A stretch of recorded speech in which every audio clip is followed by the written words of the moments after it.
ॐ अथ श्री मृत्युंजय स्तोत्रम् रत्नसानुचरासनं रजताद्रिशृङ्गनिकेतनं सिञ्जनीकृतपन्नगेश्वरमच्युतानलशायकं क्षेप्रदग्धपुरत्रयं त्रिदशालैरविवन्दितम्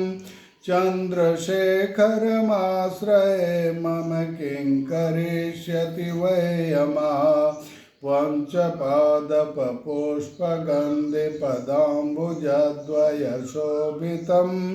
बाललोचनजातपावकदग्धमन्मथविग्रहम् भस्मदिग्धकलेवरं भवनाशिनं भवमव्ययम्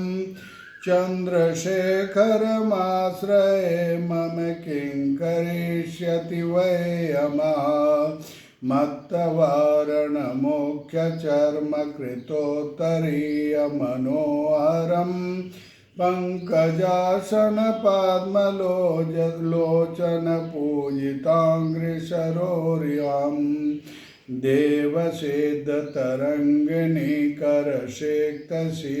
देवसिद्धतरङ्गिणीकरसिक्तशीतजटाधरं चन्द्रशेखरमाश्रये मम किं करिष्यति वै यमः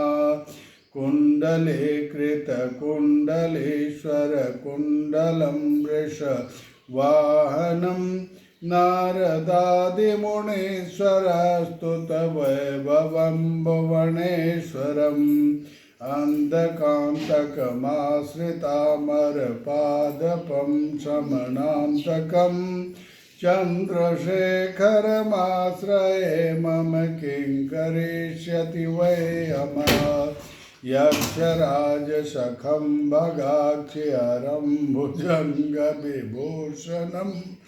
शैलराजसुतापरिष्कृतचारुवामकलेवरं श्वेतनीलगलं परश्वदधारिणं मृगधारिणं चन्द्रशेखरमाश्रये मम किं करिष्यति वै यमः भेषजं भवरोगिणामखिलापदामपहारिणं दक्षयज्ञविनाशिनं त्रिगुणात्मकं त्रिविलोचनं भोक्तिमुक्तिफलप्रदं निखिलाङ्गसङ्गनिवारणं चन्द्रशेखरमाश्रये मम किं करिष्यति वै यमः भक्तवत्सलमर्चतां निधिमक्षयं हरिदम्बरं सर्वभूतपतिं परात्परमप्रमेयमनुपमं भूमिवारिणभूताशनसोमपालितस्वाकृतिं चन्द्रशेखरमाश्रये मम किं करिष्यति वै यमः विश्वसृष्टिविदायिनं पुनरेव पालनतत्परं संहरन्तमतः प्रपञ्चमशेषलोकनिवासिनं क्रीडयन्तमहर्निशं गणनाथयोतसमायुद्धृतं चन्द्रशेखरमाश्रये मम किं करिष्यति वै यमः रुद्रं पशुपतिं स्थाणुं नीलकण्ठमुमापतिं नमामि शिरसा देवं किं नो मृत्युः करिष्यति